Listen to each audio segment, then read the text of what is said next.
Everybody that's not here, raise your hand. So, hey, on your table, I've got a little sheet. How do they? It's got the attendance on there. So some new people are at tables.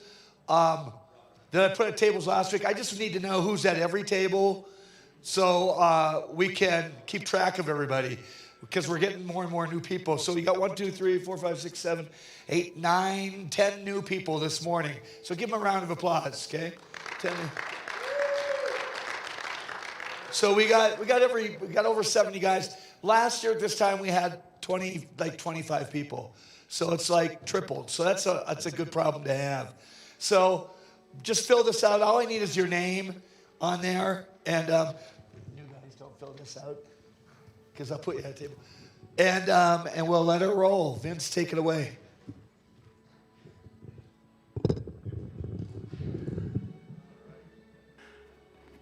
Good morning, men. Well, I'm a little loud, a little hot. There, you guys, they'll adjust it there. By the way, guys, Jay Inman just gave me.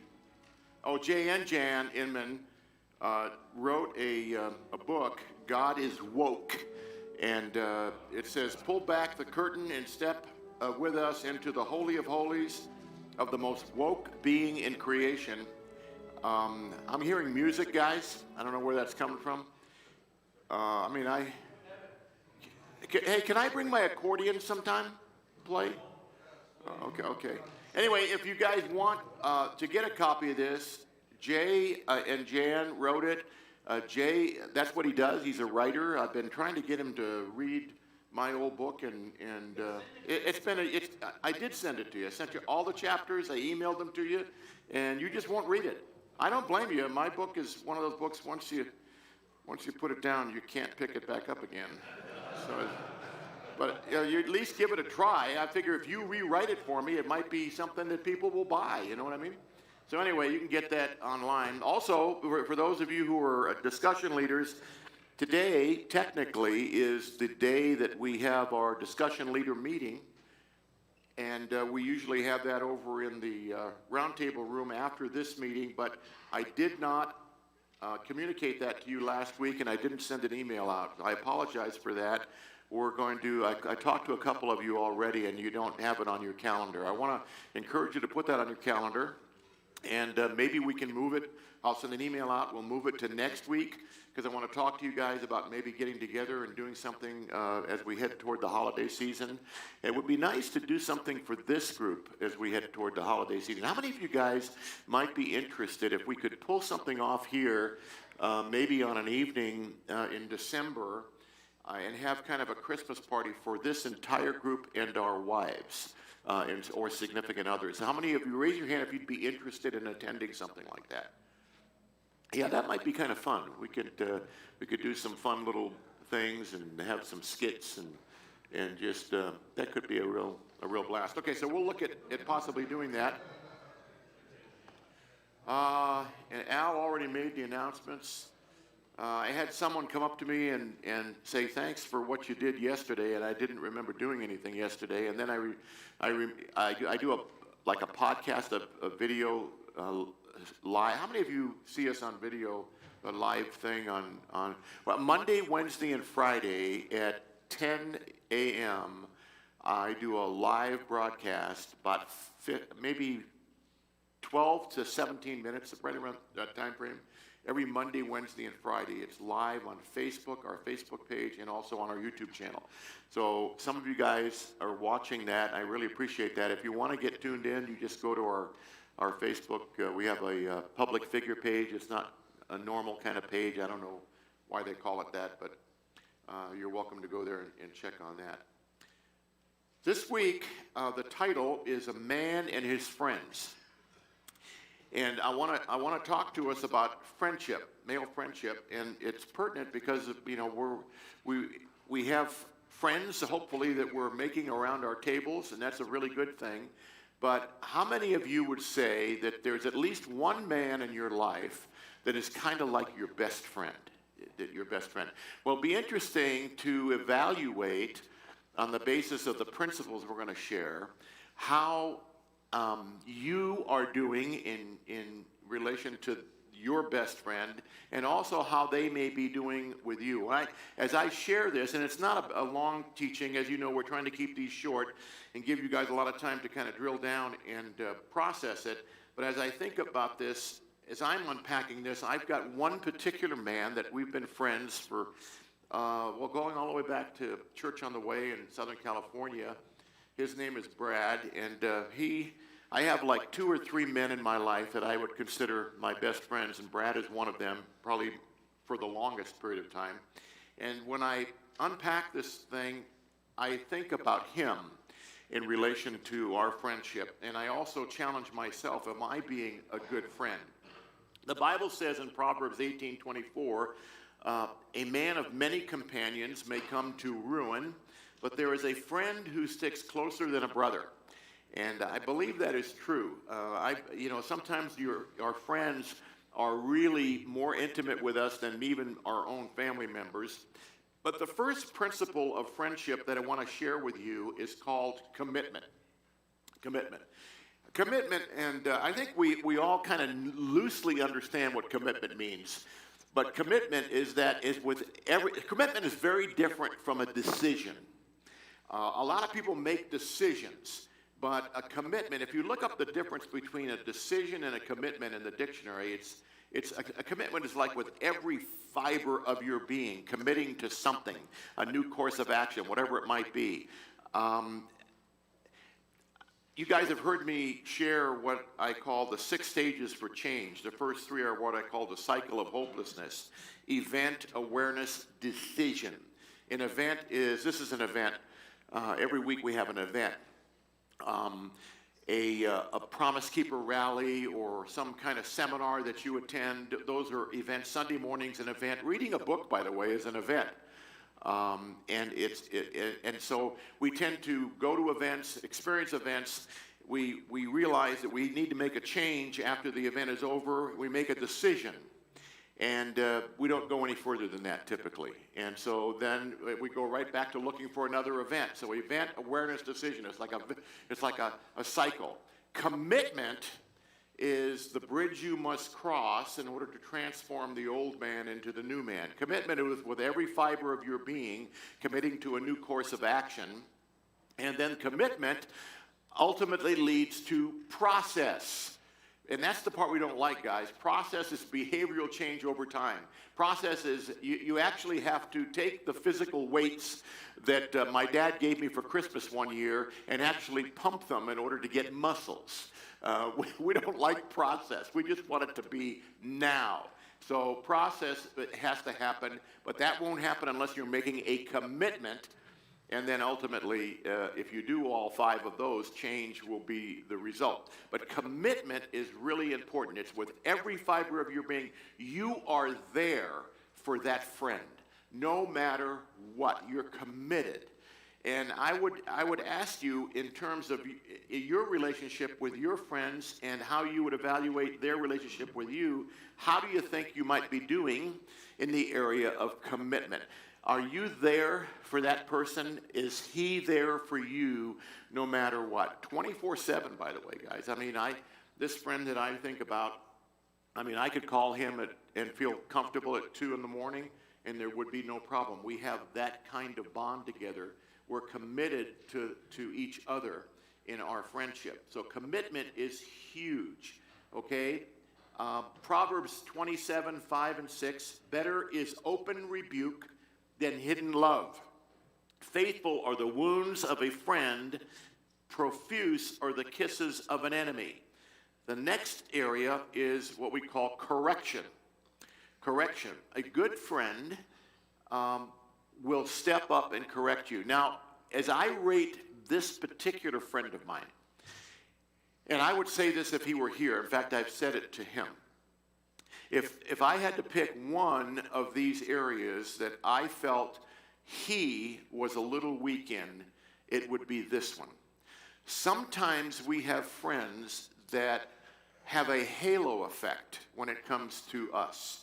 In other words, they love you so much, they admire you maybe more than they should, and they think that you can make no mistake. and they're not very inclined to criticize. Sometimes it's because they just think so highly of you. Other times it's not their nature. They don't like being critical.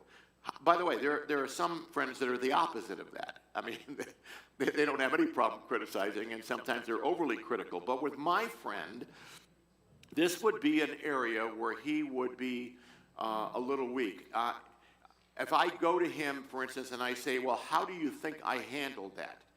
I love him, but I don't know that I can totally trust him because he always gives me positive feedback. He's reluctant to give me negative feedback. So I have to push on him, and I say, okay, come on now, how do you really feel?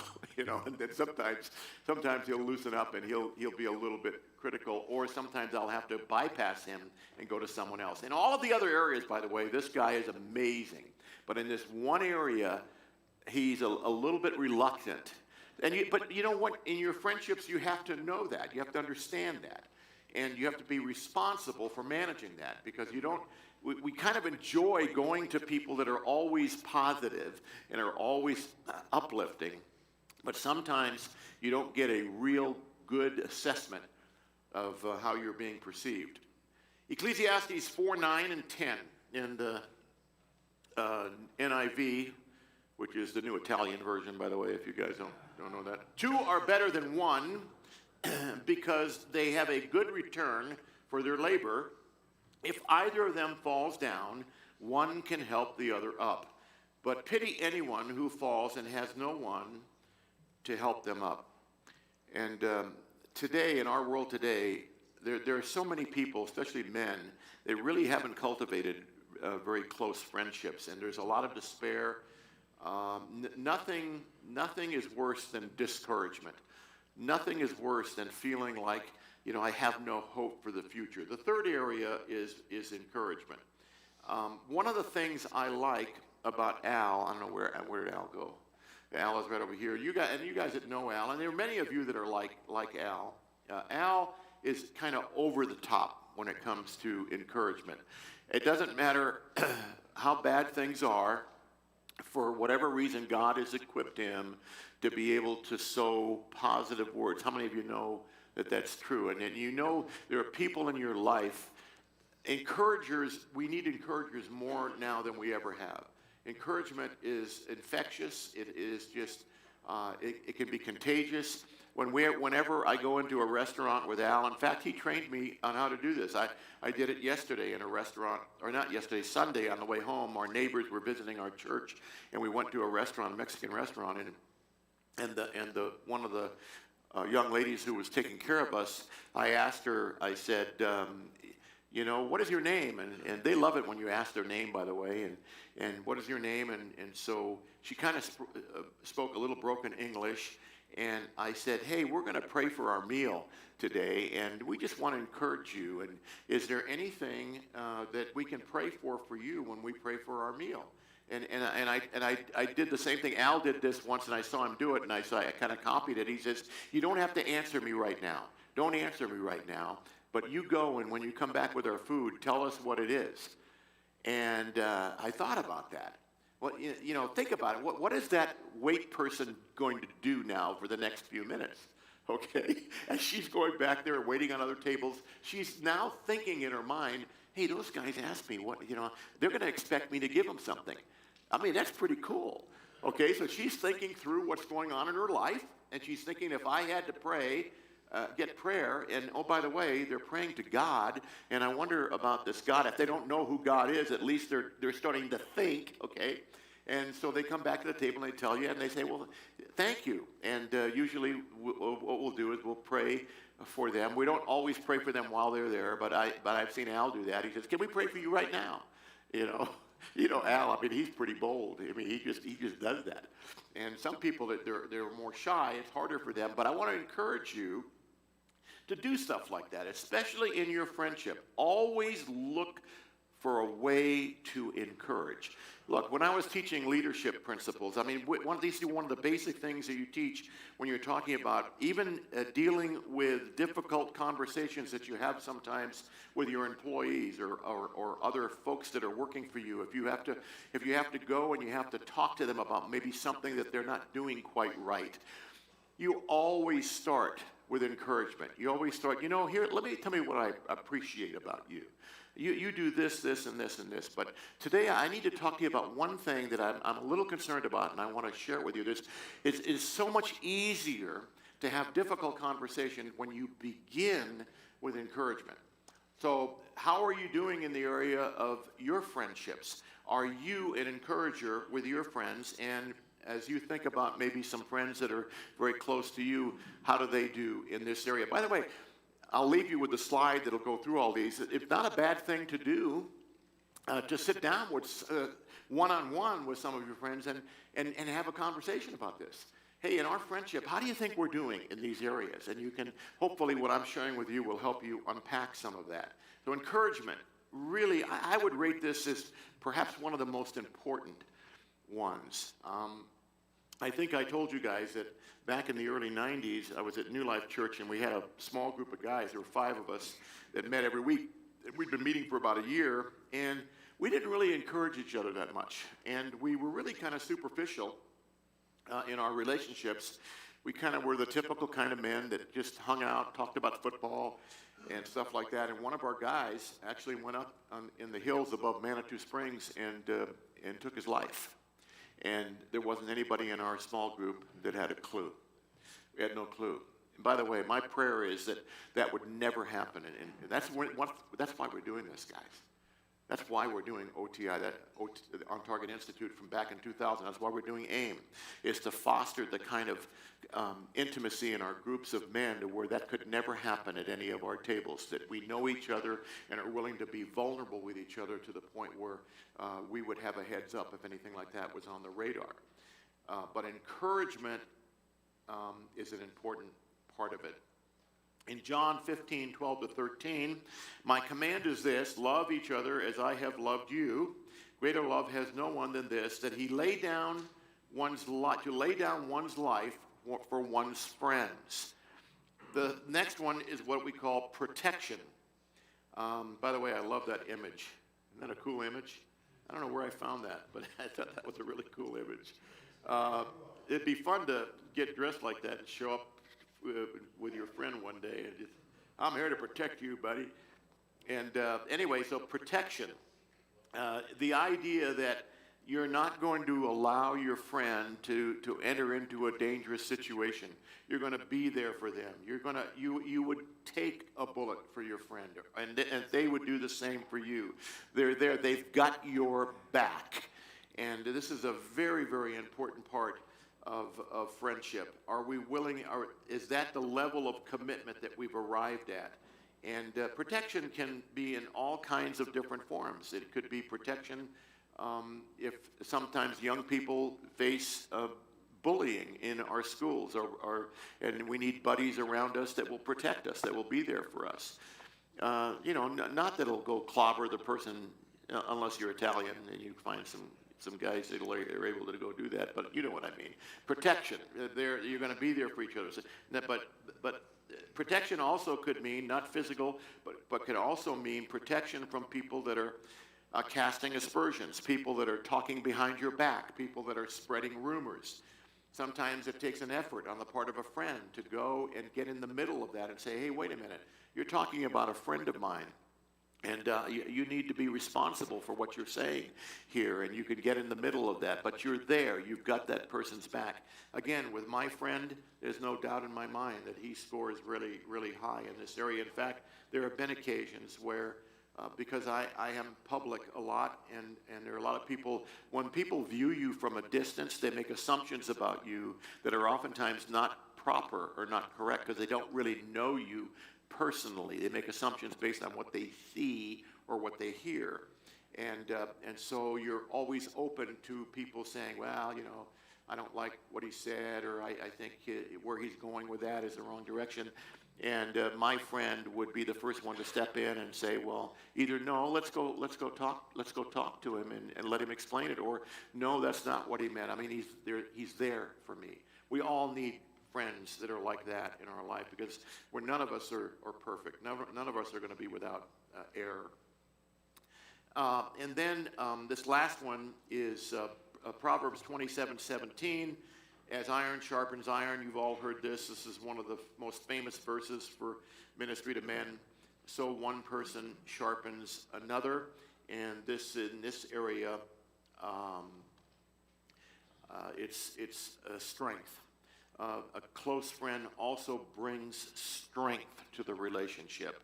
We are sharpening each other.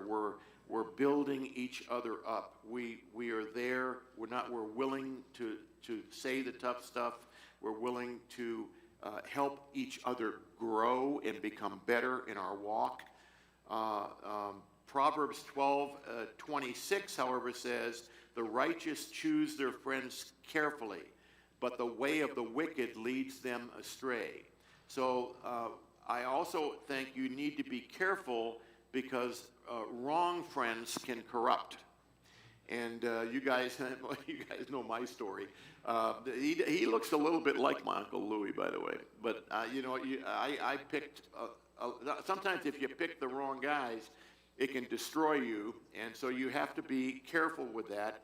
I think I may have shared this on Sunday, that do not be misled in 1 Corinthians 15:33. Bad company corrupts good character. So in the idea of strength, when you're hanging out with strong people, when you're with people that are mature people, it builds you up. When you're hanging out with the wrong people, you will take on their habits. It will tear you down. So it's very important to pick your friends. I tell young people all the time, I'll have young people say, hey, can you mentor me? And I say, wow, I really encourage you. That's what you should be doing. You should be going after people and asking them if they'd be willing to mentor you. I tell people, pick your mentors and the people that you want in your life carefully and on purpose. Look at their lives, and if it's something you go, wow, I'd like to live a life like that. I'd like to have that kind of relationship with the Lord, and then go right at them. And don't be intimidated. Not everybody's going to say yes, I'll be happy to do that, but you'd be surprised at how many people are willing to do that if you just go right at them and ask them. So be deliberate about picking your friends, and pick friends that you want to emulate, and it'll come back to serve you in such great ways. So the friend test looks like this. Ask yourself the questions, again, in the area of commitment, correction, encouragement, protection, and strength. How is my friendship with this person working? How is it doing? You could even, maybe you got some close friends around your table. The life implication here is the quality of my friendships will determine the quality of my life. And guys, this is so true. It is so true. We're not very good in our culture at modeling stuff. I tell men's ministry, I was on the phone for an hour and a half with a men's leadership team from a mega church in Seattle last night, and they were all planning what they're going to do for their men's ministry event that I'm speaking at virtually. I'm not going to go there, but their church is completely shut down because of their governor, but virtually. And I asked them what they want the takeaway to be, and it's a question that it isn't asked often enough. It kind of took them by surprise. All they were planning on doing is having an event. And I said, well, you can do that, but what are you planning on doing after the event? We had this great conversation, and I encouraged them, because they're all meeting virtually. They don't even get together as a leadership team. I said, you need to model it, guys. I said, you need to become to each other first what you expect to reproduce in those you serve. And I said it over and over again until they finally realized that you've got to model it. You've got to model it, and that's very, very important when it comes to picking your friends and being a good friend. So life application. I'm just going to leave this slide on the screen. There's some discussion questions there. If you want to take a picture of a slide, that'd be the one to take a picture of. How do your friends look in light of the friend test? How would you rate yourself as a friend? What areas do you think maybe you could improve upon? And what can I do to cultivate? What can I do? I left the two out. I'm sorry. What can I do to cultivate healthy friendships? And then you've got the 5 different areas that you can drill down on. So have fun with that, guys, in your discussion time. And as always, please leave enough time at the end to pray with and for each other. I'm not sure what I'm going to do next week. I might have Steve come back and tell some hunting stories. He's coming back. I think many of the guys, by the way, left early.